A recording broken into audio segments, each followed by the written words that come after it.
al-istidad liyaumil qiyamah. Nampak persiapan untuk mengumpulkan bekal sebanyak-banyaknya untuk persiapan setelah kematian. Inilah kata ulama 4 alamat yang jelas bahwa orang itu dikatakan takwa.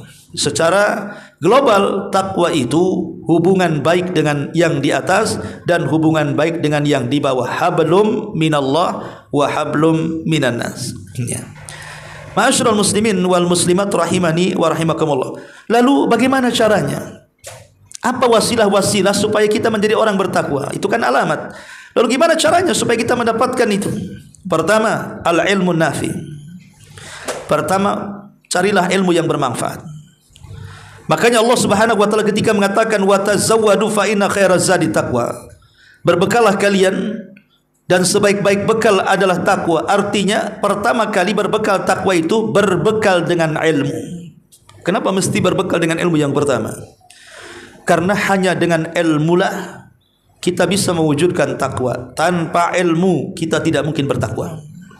Kenapa demikian?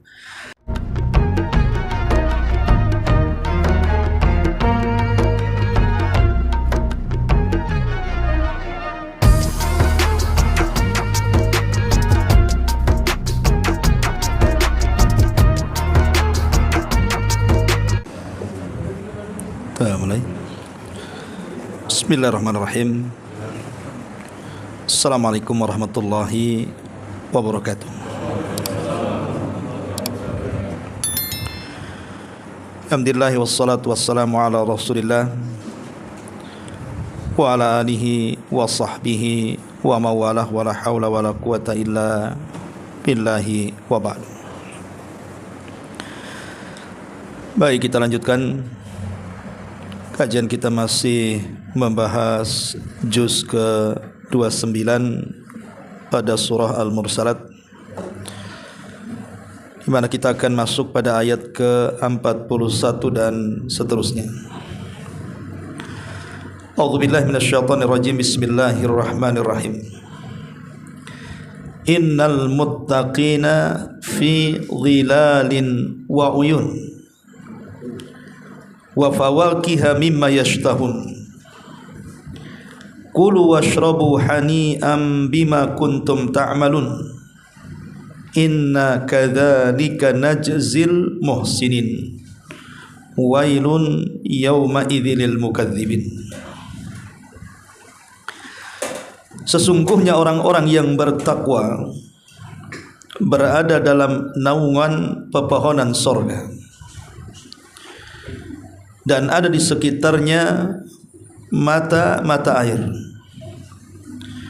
serta buah-buahan yang mereka sangat sukai. Lalu dikatakan kepada mereka, makanlah, minumlah dengan nikmat karena apa yang selalu kamu kerjakan di dunia. Sesungguhnya demikian itulah kami beri balasan kepada orang-orang yang berbuat baik. Maka celaka pada hari itu bagi para pendusta. Hadirin dan hadirat yang dimuliakan Allah Subhanahu wa taala. Sebelum ayat ini Allah Subhanahu wa taala menjelaskan tentang kondisi orang-orang yang melakukan maksiat dan dosa. Maka di sini Allah Subhanahu wa taala menjelaskan kebalikannya. Karena biasa dalam metode Al-Quran, apabila Allah Subhanahu wa ta'ala menyebutkan orang-orang jahat, maka Allah pun akan menyebutkan orang-orang baik. Nah, di sini Allah Subhanahu wa ta'ala mengatakan innal muttaqina fi dhilali wa uyun. Sesungguhnya orang-orang yang bertakwa berada dalam naungan pepohonan sorga, wa uyun, dan mata-mata air yang mengalir. Kalimat al-muttaqin itu secara bahasa kalimat takwa. Muttaqin itu orangnya, sifatnya adalah takwa. Takwa itu diambil dari kata-kata al-wiqayatu. Maksudnya wiqayah itu hifdus syai'i mimma yu'dhihi wa yadhurruhu. Jadi al-wiqayah secara bahasa, takwa itu dari kalimat wiqayah, maksudnya menjaga sesuatu dari perkara-perkara yang bisa membahayakannya. Itu secara bahasa. Adapun secara istilah syar'i, takwa itu artinya al-amalu bit-ta'ati. Pertama, mengamalkan ketaatan-ketaatan kepada Allah Azza wa Jalla. Yang kedua, ijtinabul ma'asi, meninggalkan kemaksiatan-kemaksiatan. Dan yang ketiga, nurul ilmi wal iman, di mana amal ketaatan dan meninggalkan kemaksiatan itu harus di atas cahaya ilmu dan iman.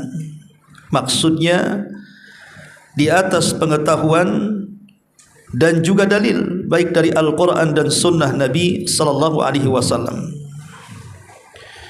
Inilah makna takwa secara syar'i yang diambil dari seorang ulama namanya Talaq ibn Habib rahimahullahu ta'ala. Adapun beramal dengan ketaatan, itu bicara soal mengamalkan kewajiban dan juga yang disunahkan dengan harapan mendapatkan pahala Allah Azza wa Jalla. Adapun meninggalkan kemaksiatan, maksudnya meninggalkan yang diharamkan dan yang dimakruhkan karena takut dari ancaman Allah Subhanahu wa taala. Adapun cahaya ilmu dan iman, maksudnya di atas pengetahuan dan dalil dari Al-Quran dan Sunnah Nabi sallallahu alaihi wasallam. Memang makna takwa ini para ulama macam-macam definisinya. Lain perkataan Talaq ibn Habib, lain pula definisi yang didefinisikan Ali bin Abi Thalib radhiyallahu anhu. Di mana Ali ketika ditanya apa makna takwa, maka Ali mengatakan at-taqwa al-khawfu minal jalil wal amalu bit-tanzil wal qana'atu bil qalil wal isti'dad li yaumir rahil. Jadi Ali radhiyallahu an memaknai takwa itu dengan 4 kalimat. Kalau Talaq ibn Habib memaknai takwa tadi dengan 3 kalimat. 4 kalimat yang dimaksud oleh Ali radhiyallahu an adalah al-khawfu minal jalil. Yang pertama, menanamkan perasaan takut dari Allah Subhanahu wa taala. Yang kedua, wal amalu bitanzil, berusaha mengamalkan apapun yang diturunkan Allah, baik dari Al-Quran ataupun Sunnah Nabi sallallahu alaihi wasallam. Kemudian yang ketiga, al-qana'atu bil qalil, merasa qanaah, redha dengan pemberian Allah Subhanahu wa taala sedikit ataupun banyak. Dan yang keempat, al-isti'dad li yaumir rahil, persiapan untuk hari setelah kematian. Makanya Allah mengatakan wa tazawwadu fa inna khaira zadit taqwa, berbekalah kalian karena sebaik-baik bekal adalah takwa kepada Allah. Ini definisi dari siapa? Ali bin Abi Thalib. Adapun Abdullah bin Mas'ud radhiyallahu an beda lagi. Ketika beliau memberikan catatan kepada surah Ali Imran ayat 102 yang sering kita dengar, ya ayyuhalladzina amanu taqullaha haqqa tuqatih wa la tamutunna illa wa antum muslimun. Kalimat ittaqullaha haqqa tuqatih, bertakwalah dengan sebenar-benar takwa. Kata Abdullah ibn Mas'ud, maksudnya an yuta'a fala yu'sa wa yudhkar fala yunsa wa an yushkara fala yukfar. Beliau mengatakan dengan 3 kalimat. Maksudnya takwa dengan sebenar-benar takwa adalah seseorang harus mentaati Allah dan tidak bermaksiat, harus mengingat Allah dan tidak melupakan, harus bersyukur kepada Allah dan tidak kufur. Jadi kata Abdullah bin Mas'ud, takwa adalah Allah ditaati dan tidak dimaksiati, Allah diingat dan tidak dilupakan, Allah disyukuri dan tidak dikufuri. Ini menurut Abdullah ibn Mas'ud radhiyallahu an. Ma'asyiral muslimin wal muslimat rahimakumullah. Adapun Abi Darda radhiyallahu an, Abi Darda radhiyallahu an, beliau memahami takwa itu, kata beliau, tamamut taqwa an yattaqiyallaha al-'abdu hatta yattaqihi min mithqali dzarratin wa hatta yatruka ba'da ma yara annahu halal khasyatan an yakuna haraman yakunu hijaban bainahu wa bainal haram fa inna Allaha qad bayyana lil ibad alladhi yasiruhum ilaihi. Kata Abi Darda radhiyallahu an, kesempurnaan takwa adalah seorang hamba menjauh dari perkara yang ditakutinya walaupun hanya sebiji dzarrah, sehingga dia mampu meninggalkan apa yang dilihatnya halal karena takut jatuh ke yang haram, sehingga dia bisa menghijab dirinya antara dia dengan yang diharamkan Allah Subhanahu wa ta'ala. Artinya takwa ini jangan lagi yang haram, yang syubhat saja ditinggalkan. Gitu maksudnya, kata Al-Imam Abi Darda radhiyallahu an. Ma'asyiral muslimin wal muslimat rahimani wa rahimakumullah. Adapun Umar bin Abdul Aziz rahimahullahu taala, beliau menambahkan tentang makna takwa. Kata Umar bin Abdul Aziz, laisa taqwallahi bisiyamin nahar wala biqiyamil laili.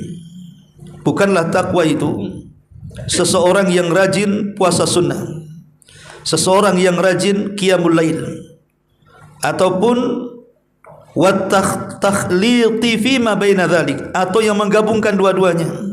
Puasa sunnahnya rajin, belum lagi salat malamnya rajin. Kata Umar bin Abdul Aziz, itu bukan alamat takwa.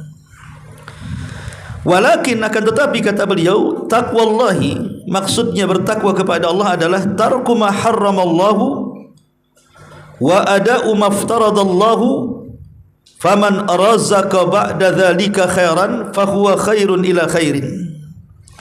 Tapi yang dimaksud takwa adalah seseorang mampu meninggalkan yang diharamkan Allah dan mampu melaksanakan kewajiban yang diwajibkan Allah. Maka barang siapa yang diberikan rizki dengan dua perkara tersebut, maka dia telah mendapatkan kebaikan di atas kebaikan.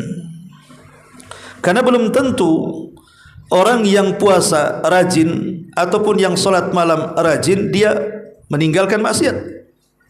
Ada orang yang solat wajibnya oke, sunnahnya iya, tapi masih main riba, masih ghibah, masih dusta, dan yang semacamnya. Itu belum dikatakan takwa. Begitu kata Umar bin Abdul Aziz rahimahullahu ta'ala. Ma'asyiral muslimin wal muslimat rahimani wa rahimakumullah. Ada juga perkataan Maimun ibn Mihran rahimahullahu ta'ala, dia mengatakan, al-muttaqi asyaddu muhasabatan lin nafsi minasyariqi syahihi li syarikihi. Seorang yang bertakwa itu lebih keras muhasabah terhadap dirinya. Artinya lebih keras ketika introspeksi kepada dirinya. Apakah hari ini lebih baik ataukah kemarin lebih baik? Ataukah esok akan lebih baik lagi atau justru lebih baik daripada sekarang? Jadi orang yang bertakwa, kata Maimun ibn Mihran, adalah orang yang keras ketika muhasabahnya. Makin keras muhasabahnya, maka makin takwa dia kepada Allah Subhanahu wa ta'ala. Ada juga perkataan Musa ibn A'yun rahimahullahu ta'ala, bahwa orang yang bertakwa adalah tanazzahu an asya minal halali makhafatan an yaqa'u fi haram fasammahumullahu muttaqin. Mereka berhati-hati dari perkara-perkara yang halal karena takut terjerumus kepada yang haram. Jadi walaupun nampaknya halal, tapi dia akan mencari-cari dulu, ada enggak yang halal haramnya di situ. Kalau masih ada yang haram di situ, apalagi syubhat, maka dia akan meninggalkannya. Dan yang terakhir perkataan Ibnu Umar radhiyallahu anhuma, takwa adalah seseorang yang tidak menganggap dirinya jauh lebih baik dibandingkan orang lain. Kata beliau, takwa adalah orang yang menganggap dirinya tidak lebih baik daripada orang lain. Kemudian beliau mencontohkan hadis Nabi SAW ketika Nabi SAW berkumpul-kumpul bersama para sahabat, kemudian sahabat menceritakan tentang kebaikan sahabat yang lain. Rupanya orang yang diceritakan kebaikannya hadir pula di majlis itu. Tapi sebelum datang, Nabi SAW mengatakan, aku lihat di wajah sahabat yang kalian ceritakan ada sentuhan setan. Sahabat mengatakan, Rasul, dia lebih hebat solatnya dibandingkan kami, puasanya lebih hebat dibandingkan kami, baca Qur'annya lebih hebat dibandingkan kami. Kenapa kau menganggap bahwa dalam wajahnya ada sentuhan setan? Kata Rasul, sebentar lagi kalian tahu. Kemudian datanglah sahabat yang diceritakan, akhirnya duduk di majelis itu. Kemudian Rasul bertanya kepada orang ini, saya ingin bertanya, tolong jujur jawabannya. Kata sahabat ini, tentu wahai Rasul. Kata Rasul, pernah enggak apabila engkau pulang ke kaummu atau ke desamu atau ke kabilahmu, dalam hatimu tertanam bahwa engkau lebih baik dibandingkan mereka, engkau lebih alim dibandingkan mereka, engkau lebih ahli ibadah dibandingkan mereka? Maka sahabat ini mengatakan, iya, terkadang ada perasaan itu. Maka Rasul mengatakan, pantaslah di wajahmu ada sentuhan syaitan. Artinya ujub. Karena bagaimanapun orang yang ahli maksiat kemudian bertobat bercucuran air mata lebih baik dibandingkan orang yang tidak bermaksiat dan terus ibadah tapi menganggap dirinya jauh lebih baik dibandingkan orang lain. Itulah bahaya ujub. Ini dari definisi daripada takwa Allah Azza wa Jal, bertakwa kepada Allah Azza wa Jal.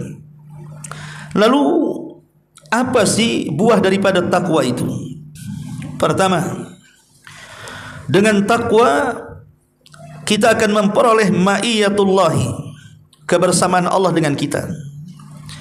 Makanya Allah mengatakan dalam surah Al-Baqarah 194, wattaqullaha wa'lamu annallaha ma'al muttaqin. Bertakwalah kepada Allah, ketahuilah bahwa Allah bersama orang-orang yang bertakwa. Dari sini kita tahu bahwa di antara buah takwa adalah menghasilkan ma'iyatullah, kebersamaan Allah. Dan kalau Allah bersama kita, tidak perlu takut. Kalau Allah bersama kita, tidak perlu sedih. Kalau Allah bersama kita, tidak perlu kemudian kita stres, gundah dan yang semacamnya. Allah bersama kita, ya. Dan itu hanya diperoleh orang-orang yang bertakwa. Yang kedua, takwa membawa kita mencintai Allah Subhanahu wa ta'ala, dan Allah pun cinta dengan kita. Jadi takwa selain membawa kita mencintai Allah, ada timbal balik, Allah pun cinta dengan kita. Makanya Allah mengatakan dalam surah Al-Imran 76, innallaha yuhibbul muttaqin. Sesungguhnya Allah senang dan cinta dengan orang-orang yang bertakwa. Lalu apa faedahnya cinta Allah kepada kita? Faedah cinta dengan Allah kepada kita adalah Allah akan mengajak seluruh para malaikat untuk ikut mencintai kita. Dan apabila seluruh malaikat mencintai kita, Allah akan tanamkan kepada penduduk bumi juga ikut mencintai kita. Sebagaimana hadis Nabi SAW, innallaha idza ahabba abdan nadahu Jibril. Allah kalau suka dengan seorang hamba, pertama dipanggil adalah malaikat Jibril. Kemudian Allah katakan kepada Jibril, ya Jibril, inni uhibbu fulanan fahibbahu. Jibril, aku suka dengan si fulan, kau harus cinta juga dengan si fulan. Fa'ahabbahu Jibril, maka Jibril pun cinta orang yang dicintai Allah. Maka Jibril akan memanggil seluruh para malaikat dan mengatakan, ya malaikat Allah, innallaha ahabba fulanan fa'ahibbuhu. Wahai malaikat-malaikat Allah dimanapun kalian berada, Allah sudah cinta dengan si fulan, kalian semua harus cinta juga dengan dia. Fa'ahabbuhu, maka seluruh malaikat cinta kepada orang yang dicintai Allah. Apabila seluruh malaikat sudah cinta dengan orang yang dicintai Allah, maka Allah akan tanamkan kecintaan kepada penduduk bumi untuk mencintai orang yang dicintai Allah Subhanahu wa ta'ala. Lalu apa faedahnya kalau malaikat mencintai kita dan penduduk bumi mencintai kita? Adapun faedah malaikat mencintai kita, bukankah yang mencatat amal kita adalah para malaikat? Kalau malaikat mencintai kita, tidak mungkin dia mencatat kecuali yang baik-baik. Dan tidak mungkin mencabut nyawa kita kecuali dengan kondisi terbaik. Adapun kecintaan penduduk bumi kepada kita, maka itu jaminan bahwa kita orang baik dan ada jaminan masuk surga. Seperti hadis Nabi SAW, ketika ada satu jenazah, kemudian semua orang memujinya, maka Rasul mengatakan wajabat. Besoknya ada jenazah lagi, kemudian semua orang manusia memakinya, maka Rasul mengatakan wajabat. Sahabat mengatakan, ya Rasul, apa maksudnya kalimat wajabat yang Anda katakan? Maka Rasul mengatakan, adapun jenazah yang pertama yang dipuji oleh banyak manusia, wajabat lahul jannah, maka dia wajib masuk surga. Adapun jenazah yang kedua yang dicaci maki banyak manusia, wajabat lahun nar, maka neraka wajib untuk dia. Menunjukkan apa? Bahwa kecintaan penduduk bumi itu bermanfaat kepada kita. Makanya faedah takwa adalah menanamkan kecintaan kita kepada Allah dan kecintaan Allah kepada kita. Yang ketiga, manfaat takwa adalah ghufranuz dzunub. Maka dosa-dosa kita akan diampuni oleh Allah Subhanahu wa taala. Allah mengatakan dalam surah Al-Anfal 29, ya ayyuhalladzina amanu in tattaqullaha yaj'al lakum furqana wa yukaffir ankum sayyi'atikum wa yaghfir lakum wallahu dzul fadlil azim. Wahai orang-orang yang beriman, kalau kalian bertakwa kepada Allah, Allah akan jadikan bagi kalian pembeda. Dengan ketakwaan engkau bisa membedakan mana hak dan yang batil. Cukup sampai di situ? Tidak. Allah akan menghapuskan kesalahan-kesalahan kalian, bahkan menggugurkan dosa-dosa kalian. Lihat, ini buah daripada takwa. Dosa-dosa kita akan diampuni dan kita diberikan kecerdasan membedakan mana hak mana batil, dan kesalahan-kesalahan kita akan digugurkan Allah Subhanahu wa taala. Kemudian yang keempat, takwa bisa menyelesaikan banyak permasalahan hidup. Allah Subhanahu wa taala mengatakan dalam surah At-Talaq ayat 2 sampai 3, "Wa man yattaqillah yaj'al lahu makhrajan wa yarzuqhu min haitsu la yahtasib." Siapapun yang bertakwa kepada Allah, maka Allah jadikan dalam hidupnya banyak jalan keluar dari kesulitannya, dan Allah Subhanahu wa taala akan memberikan rizki dari arah yang tidak disangka-sangka. Subhanallah, lihat, kalau orang yang bertakwa, maka semua kesulitannya akan teruraikan. Musibah apapun yang menderanya akan ada yang membahagiakan. Masalah apapun yang dihadapinya pasti akan ketemu benang keluarnya. Makanya di sini nasihat, kalau kita dirundung musibah, jangan makin jauh dengan Allah Subhanahu wa taala. Karena betapa banyak orang-orang yang terkena musibah, entah badannya kena penyakit, entah usahanya gulung tikar, entah masalah di perusahaannya, entah masalah di pekerjaannya. Terkadang stresnya kita, sedihnya kita, bingungnya kita bukan makin mendekat dengan Allah, justru makin menjauh tuh. Makin lemas badannya, malas ke masjid. Malas lisannya, tidak mau baca Quran. Malas badannya, tidak mau hadir majlis ilmu. Pusing. Lah justru kalau ketika kita dapat musibah menjauh dari Allah, selamanya Anda tidak akan mendapatkan jalan keluar dari masalah. Justru kesempatan ketika ada masalah, maka mendekatlah kepada Allah. Kata Hudzaifah bin Yaman radhiyallahu an, kana Nabi sallallahu alaihi wasallam idza hazabahu amrun fazi'a ila shalah. Rasul kalau ada masalah besar tidak bisa keluar dari masalah itu, maka Rasul akan segera melaksanakan salat untuk meminta kepada Allah dalam salatnya agar diurai permasalahannya. Karena dalam salat itu minimalnya kalau 4 rakaat, berarti 4 kali kita membaca iyyaka na'bud wa iyyaka nasta'in. Iyyaka na'bud, hanya kepadamu ya Allah kami beribadah. Wa iyyaka nasta'in, dan hanya kepadamu kami meminta pertolongan. Kalimat meminta pertolongan artinya melibatkan Allah dalam setiap masalah kita. Berarti kalau 1 hari 1 malam 5 kali waktu salat, berarti kita mengucap kalimat iyyaka nasta'in 17 kali itu, belum salat sunnahnya. Berarti betul-betul ketika itu kita meminta pertolongan kepada Allah Azza wa Jalla, sehingga masalah sebesar apapun kalau Allah ikut serta pasti akan ada jalan keluarnya. Sebagaimana masalah sekecil apapun kalau Allah tidak terlibat pasti akan sulit diselesaikannya. Kemudian yang kelima, yuwaffiq lil amalin nafi'. Orang yang bertakwa akan diberikan taufik untuk mengarahkan kepada amalan-amalan yang bermanfaat. Allah mengatakan dalam Al-Baqarah 282, wattaqullaha wa yu'allimukumullah wallahu bikulli syai'in alim. Bertakwalah kepada Allah, dengan itu Allah akan mengajarkan sesuatu kepada kalian. Artinya akan mengarahkan kepada kalian, diberikan taufik, ya. tiba-tiba semangat untuk beramal, semangat untuk berbuat baik, semangat untuk beribadah, diberikan taufik oleh Allah Azza wa Jalla.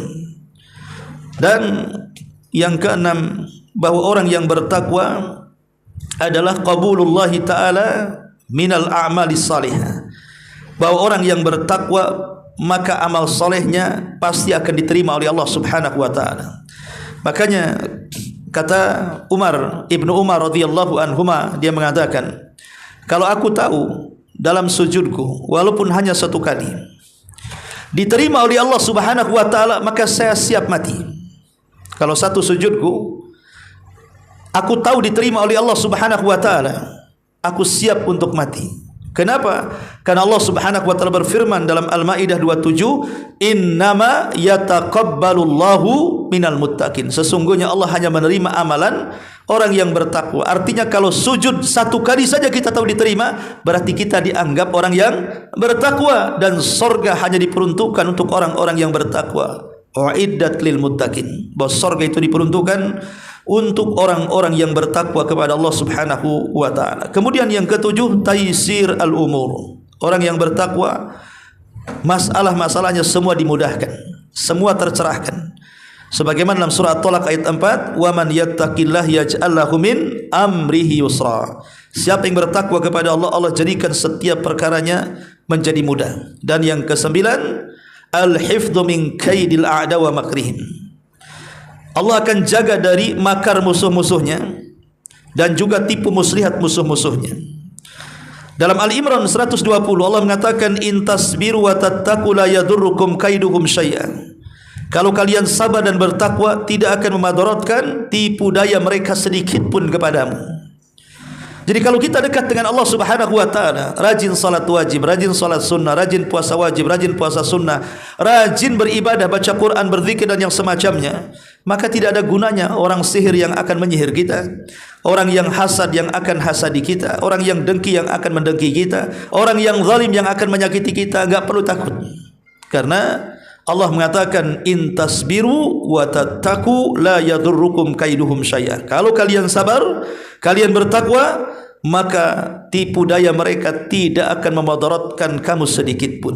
Dan yang ke-10, al-fauzu bil jannah wan najah minan nar. Dan ini yang paling besar.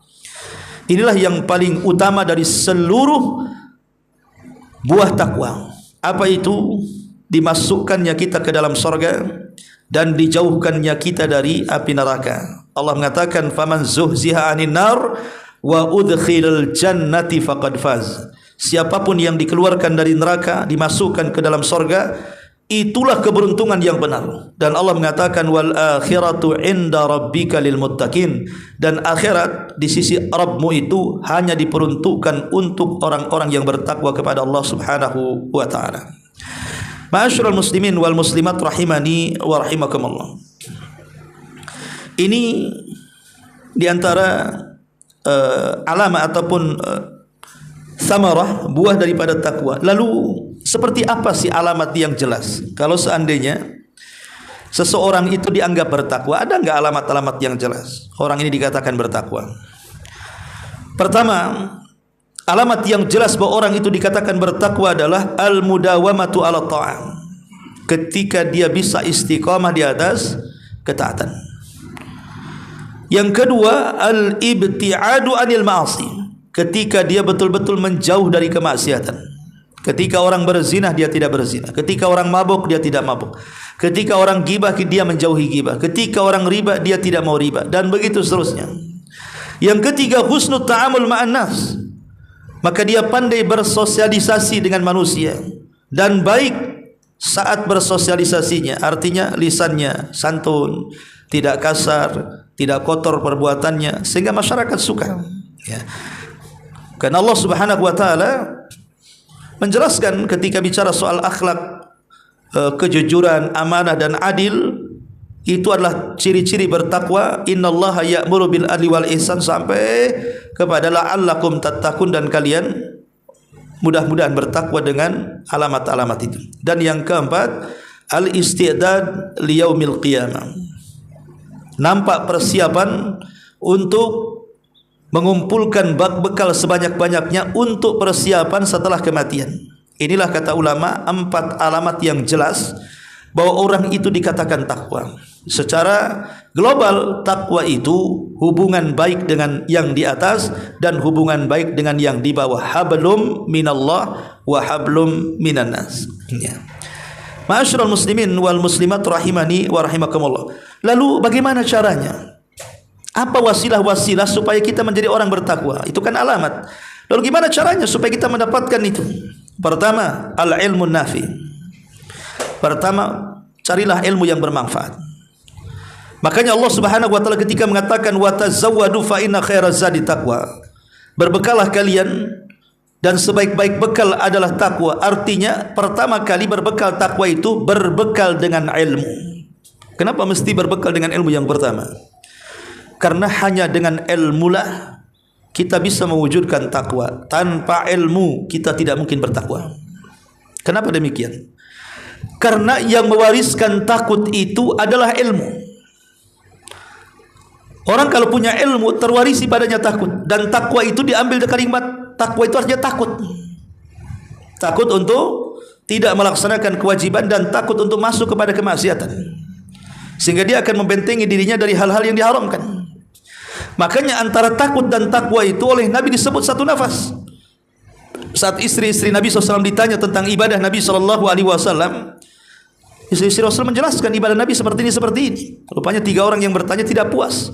Kemudian bersumpah, oh kalau ibadah Nabi hanya segitu, dia mengatakan saya akan melebihi Nabi. Saya akan sholat malam dan tidak akan tidur. Yang satu saya akan berpuasa terus dan tidak akan berbuka. Yang satu mengatakan saya tidak akan menikah dan aku habiskan semua kehidupanku untuk ibadah. Nabi datang. Siapa yang ngomong gitu? Kata Nabi SAW, inni la atqakum wa la ahsyakum lillah. Akulah orang yang paling bertakwa di antara kalian. Aku juga orang yang paling takut di antara kalian. Tapi aku salat malam, aku tidur. Aku puasa, terkadang tidak puasa. Aku menikahi banyak wanita, apa salahnya? Ya. Syahidnya di sini Rasul mengatakan saya yang paling bertakwa dan saya yang paling takut.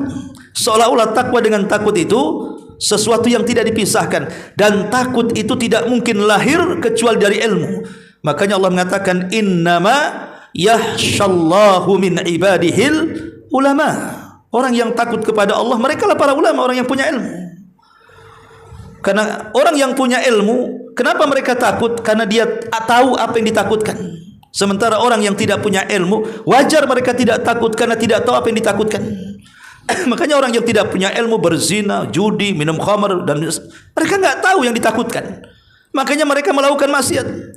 Tapi para talabatul ilmi seperti antum-antum yang hadir selalu di majelis ilmu, takut kalau seandainya jangan lagi zina, judi, khamar, mungkin riba saja dia takut. Ngomong jorok saja dia takut. Bahkan dengar orang maki saja kita yang takut. Ya. Jadi ilmu itu adalah sesuatu yang pertama kali mewujudkan kalimat takwa. Tanpa ilmu kita tidak mungkin bertakwa. Jadi ilmu itu yang pertama sebelum yang lainnya. Ya. Yang kedua, muraqabatullahi fis sirri wal alan. Senantiasa merasa diawasi oleh Allah baik dalam kesendirian ataupun di tengah keramaian. Makanya Rasul sampai mengatakan ittaqillah haitsuma kunta, bertakwalah dimanapun kau berada. Artinya saat sendirian ataupun di tengah keramaian. Karena ada orang di tengah keramaian khusyuk ibadah itu. Solatnya itu luar biasa, dipanjang-panjangin, apalagi jadi imam, difasih-fasihin kayak 17 tahun di Arab. Pokoknya wah luar biasa karena dia jadi imam. Ya. Coba dia solat sendiri. Ketika jadi imam, pandai dia menghadap makmum, rapatkan saf. Karena itu bisa menyempurnakan solat. Ketika jadi makmum tak mau rapat saf dia. Kan banyak tuh. Jadi imam nyuruh rapat, ketika jadi makmum tak mau rapat dia. Aneh pula kan gitu. Nah ini yang contohnya karena tidak ada muraqabah. Muraqabah dalam perkara sir wal anan. Kemudian yang ketiga, muhasabatun nafsi. Supaya kita menjadi orang yang bertakwa, teruslah kita introspeksi. Apa sih yang kurang dari solat saya? Apa sih yang kurang dari puasa saya? Apa yang kurang dari umrah dan haji saya? Pokoknya muhasabah. Kata Umar bin Khattab, hasibu anfusakum qabla an tuhasabu. Hisablah diri kalian di dunia sebelum nanti Allah yang hisab kalian. Artinya hitung kesalahan dan kebaikan kalian. Jangan-jangan selama hidup kita ini lebih banyak berbuat jahat dibandingkan baiknya. Kemudian yang keempat, suhbatus salihin. Berteman dengan orang-orang saleh. Kata Hasan Al-Basri, rahimahullahu taala, istaghfiru min sahibikumul salih fa innahu yanfa'ukum yaumal qiyamah. Perbanyak teman yang baik, kata Hasan Al-Basri, karena itu akan bermanfaat bagi kalian sampai hari kiamat. Perbanyak di dunia teman-teman yang baik, karena teman-teman yang baik itu akan bermanfaat untuk kalian kelak sampai ke akhirat. Ya, karena di antara yang berikan syafaat kepada kita adalah teman-teman kita yang baik, yang saleh. Bahkan kalau kita punya teman-teman yang baik dan mereka ahli tauhid, tidak menyekutukan Allah Azza wa Jalla, saat kita meninggal 40 orang lebih teman kita menyolatkan, itu cukup menjadi syafaat kita. Ya, siapa yang disolatkan oleh 40 orang yang tidak menyekutukan Allah, illa syafa'ahumullah, kecuali memberikan syafaat kepada jenazah itu. Kalau kita memperbanyak teman yang baik, kemudian sampai mereka mau menyolatkan kita, maka itu menjadi syafaat bagi kita. Kemudian yang kelima, al-ibti'ad an mawatinil fitan, jauhi tempat-tempat fitnah.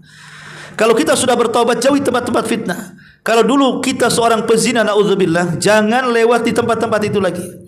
Kalau ada memang jalan yang jauh, lebih jauh pun nggak apa-apa, asal jangan lewat di situ. Ya.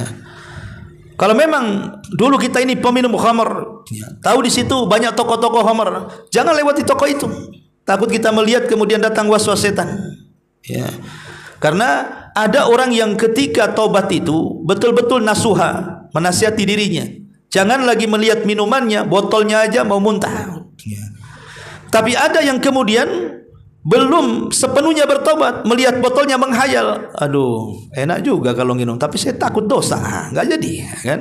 Ada orang yang memang full kita bertobat, kan? Jangankan botolnya, tutup botolnya aja dia benci. Tapi ada yang separuh-separuh tobatnya, menghayal masih ingin minum tapi tak mau minum karena takut dosa. Lah yang satu betul-betul mengikuti syariat, yang satu masih ada hawa nafsunya di situ, masih menghayal ingin maksiat tapi takut melakukannya. Makanya pentingnya al-ibtiad an mawatinil fitan tadi, jauhi tempat-tempat fitnah tadi. Baik, ma'asyiral muslimin wal muslimat rahimani wa rahimakumullah, itu sekedar tambahan keterangan takwa. Di sini Allah mengatakan innal muttaqina fi dhilali wa uyun. Dhilal artinya naungan. Naungan di sini artinya pohon yang dahannya itu memberikan bayangan naungan.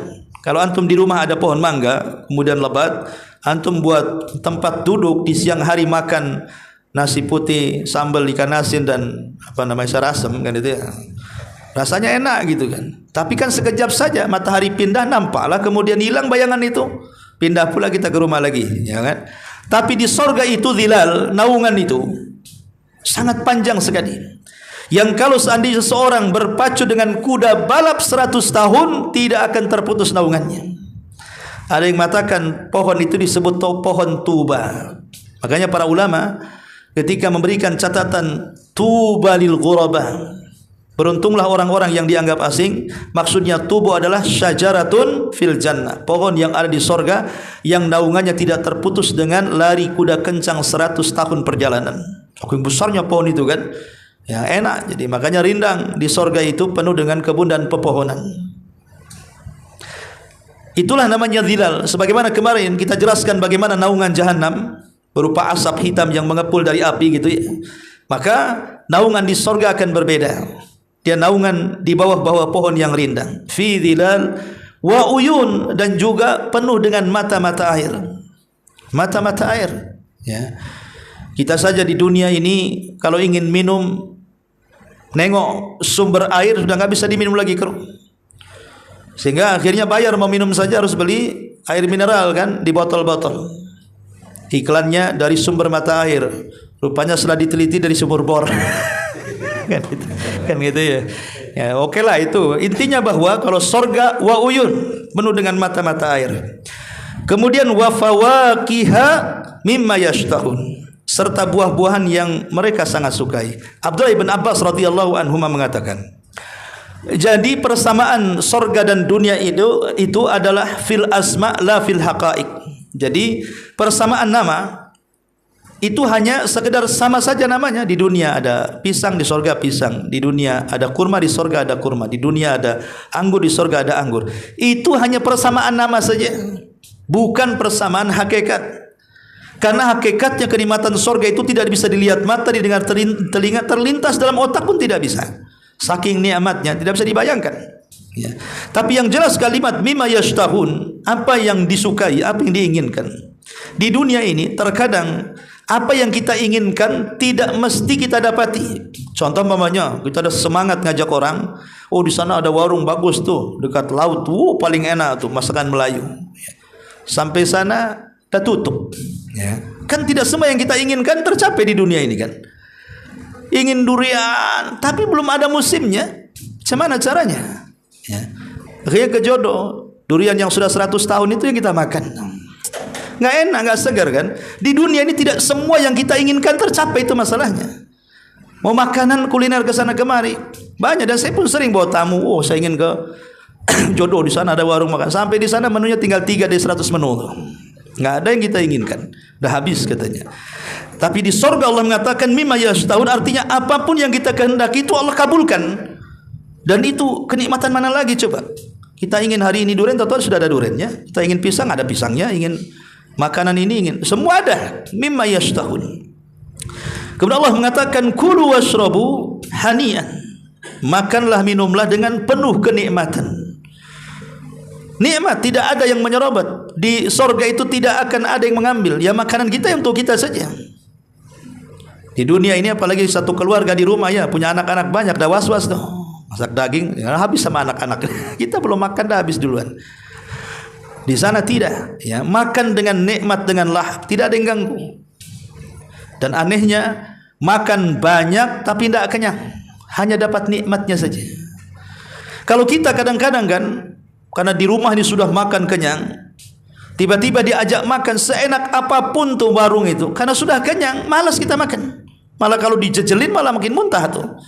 Sama dengan orang yang sudah minum banyak dikasih jus enak pun tetap aja nggak masuk. Kalau nggak muntah dia. Di sorga nggak, makan aja. Ya. Dan makan itu nggak ada berak, nggak ada kencing. Makanya nggak ada toilet di sorga itu. Di sorga itu mengeluarkan kotoran lewat keringat.